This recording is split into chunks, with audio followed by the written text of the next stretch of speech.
So yun guys, ako nga pala si Boss M. So ang ating simpleng mechanic ng Kawasaki. Ayan. So ngayon, today's video, magagawa tayo ng fork oil at fork seal. Magpapalit pala tayo ng fork seal. Ayan. Tagal na natin hindi nagbibideo kaya medyo nauutal. So ayan, papalitan natin is genuine parts ng Kawasaki. So dust seal at saka fork seal. Ayan yung ating papalitan ngayon. Then PMS na rin, spark plug, air filter, and change oil. So mag-adjust din tayo ng chain kasi malubay na. Ayan, malubay na yan. So itong unit na ito is galing sa aksidente kaya i-general maintenance natin. So, year model ng ating motor, Z1000R 2019. Ayan. Shoutout po kay Sir Salcedo. So, pang makakapunta kayo ng Rosario, siya yung may pinakamasarap na lomi at saka gasoline station sa Rosario. So, yung gasoline hindi yung masarap. So, meron lang siyang gasoline station sa Rosario, saka Lomi. So, Salcedo, Lomi, saka gasoline station na Salcedo. So, kung mapapansin natin mga guys, tabi niya yung fender niya sa pulit. So, alignment ko siya ha. Yan guys, alignment niya ha. So, bakit nga ba tabi niya yung tapalodo natin? So, every time na nag-crash tayo sa motor, medyo malaki na damage. So, ano ba yung unang natin titingnan? Ang ating unang titingnan is yung ating tube. So yung tube natin, pagka halimbawa di sa line yan, possible yung ating T-post is disalign na rin. So medyo bend kung tawagin. Pwede naman natin siya pa machine shop. Kaya nga lang, mas maganda yung machine shop na talagang gumagawa ng mga ganito. Kasi minsan, iniinitan nila. So syempre, nababawasan yung pagkabakal ng ating unit. Ano? Ayan. So ito, bago na tong headlight niya, fairings bago na rin niya, yung handlebar niya bago na rin.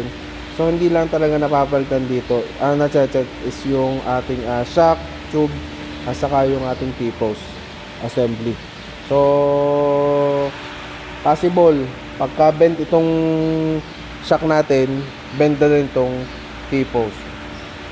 So hindi pwedeng ito lang ang bend dyan. Kasi sobrang tagas na itong shock natin, may tama na rin itong T-post. So lagi nagkakatama yan. Pag malala yung damage, possible yan. Ayan, hindi pa nga ito napaltan eh.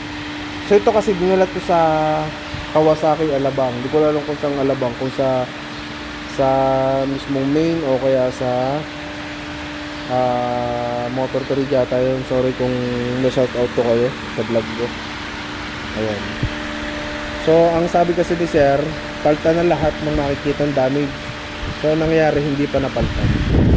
Dito nila nakita to. So shoutout nga pala sa Team Haling. Ayan, yun ang team ni sir.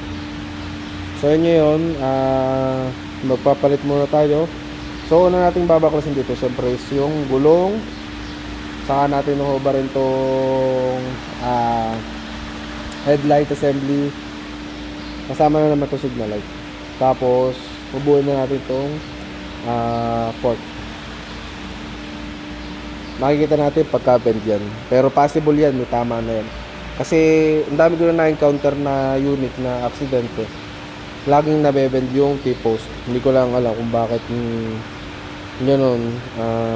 Syempre hindi naman lahat ng unit ng brand is talagang sobrang tibay. Alright, so tapusin muna natin to, gawin muna natin, and syempre papas forward ko na yung ating video sa pagbabaklas kasi medyo matagal to guys, medyo matagal kasi ako solo lang talaga ako dito sa Kawasaki. So wala akong assistant, wala akong katulong. Ayan. So minsan napapatulong ako kay client kahit nakakaya, syempre wala tayong magagawa kaysa naman ma-aksento yung ginagawa natin o tayo, diba? For safety lang naman purposes yun. So si client kung ayaw nyo tumulong, walang problema. Kung sasuggest si client ng tutulong siya, mas maganda yun. So, dinidiscount ko naman yung labor nyo. So, walang problema. Okay?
Hi.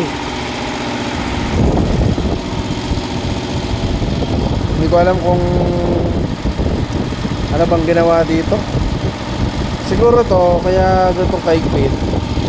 Kasi nung time na binalik yung bolt, possible tabi niya yung thread, pinilit. Sobrang ganit. Alam nyo guys, sobrang lakas na nitong impact na ito. Kasi sinasagad ko yun sa compressor. Sobrang lakas niyan. Sagad na rin yung volume dito sa impact drive. Sobrang lakas niyan. Talagang pipihit ang kamay nyo. Pero hindi pa rin matanggal. Grabe. Ano to? Nalagyan ng thread lock. Pinuno. Wow. So medyo magtatagal lalo tayo dyan. So ngayon, kakat ko muna yung video. Tatanggalin ko muna. Mamaya paliliwanan ko na lang yung paano ko siya tinanggal. Kasi wala tayong WD-40. So gagawin ko, uutayin ko nung uutayin sa impact para matanggal. Siguro naman matatanggal. Nasama din to. Lalakas pa ka to sa nakain ng bigas. Siyempre yung luto. Alright. So ito yung continue ng ating paggagawa. Kita nyo naman yung pawis ko. Sa lapad ng noo ko, puno na ng pawis. Ayan. So nabaklas na natin yung ating bolt. Ayan, shoutout siguro sa nag-vulcanize dito. Kasi yung gulong ng customer ko is kapapalit lang. So ang nangyari, siguro tinubo. Kasi pag mga ganito, huwag nyo siyang sobrang hahapitan. O kaya lagyan nyo man lang sana ng grasa. O kaya lang. Kasi ito, sinisikip tong mga butos na yan. Sumisikip. Ang nangyayari pala, kinakalawang. Minsan, kinakalawang. Ganyan. Ngayon, dahil di nga matagal yung ating impact, ang ginawa natin, ginamitan na natin ng magic tools. Kung ano ba yung ating magic tools? So, yung magic tools natin is yung ating mahabang tubo. Yan. Pero syempre, tumawag tayo ng kasamahan para mag-alalay ng motor kasi sobrang bigat nito. So hindi kasi pwedeng porsahan, hindi pwedeng basta lang natin siya pipitikin ng tubo kasi pwedeng mabilog. So once na mabilog yan, aray. Yan ang tinatawag na lost thread nga ni. Ayan. So baklas na yan, madali na yan. Madali nang hubuin yan. So dito lang tayo medyo ulit magtatagal. So sana, kasi first time itong nabaklas, sana walang bolt na sobrang higpit. Alright.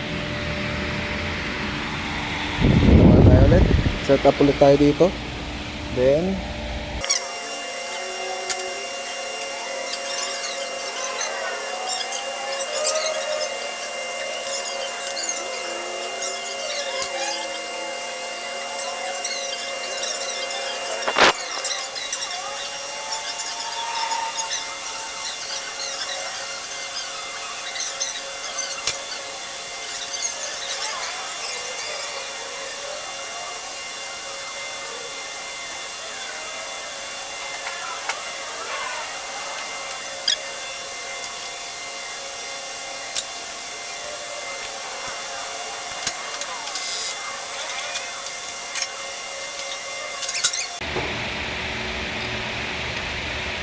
guys.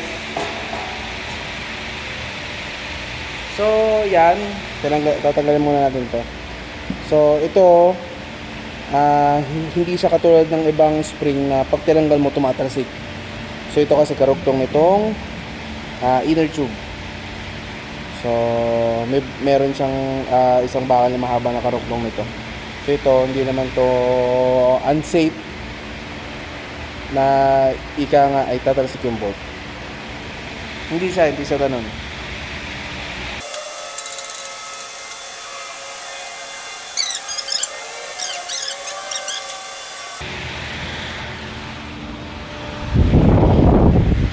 Ayan. Ganyan lang ang ginagawa ko. Sinasabit ko lang sa ganyan. Ayan. Ayan nyo lang. Pagka wala naman siyang natulo, mas maganda yun. Para talagang totally dry yung ating fold. Kesa kasi babaklasin nyo yun ng buo yan. Mahirapan kayo dyan. Eh kung hindi naman nagmamadali si client at iniwan nyo naman yung motor dito, tambay muna yan dyan. Then lipat naman kayo dun sa isa. Pero din, same process din. Ang gawin nyo din, inyo ding patagasin katulad ng ginagawa ko. So walang masama dyan. Okay?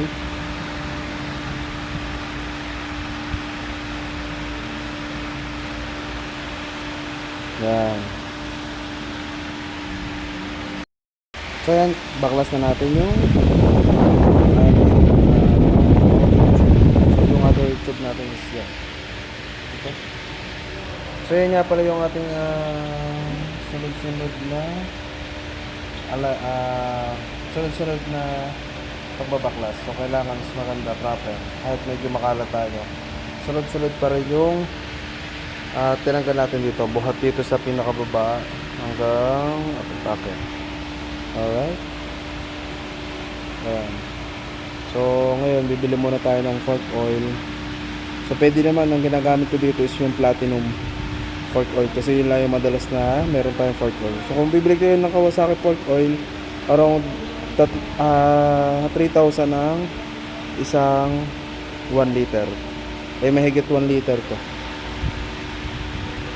Okay. Ayan, nalinis ko na yan. Nalinis na yan, makintab na yan. So wala yung gasgas. Ayan, chinek ko na rin kung may gasgas. So balikan ko kayo pag napalitan natin ng oil seal, dust seal at saka yung fork oil. Okay, alright. Bye!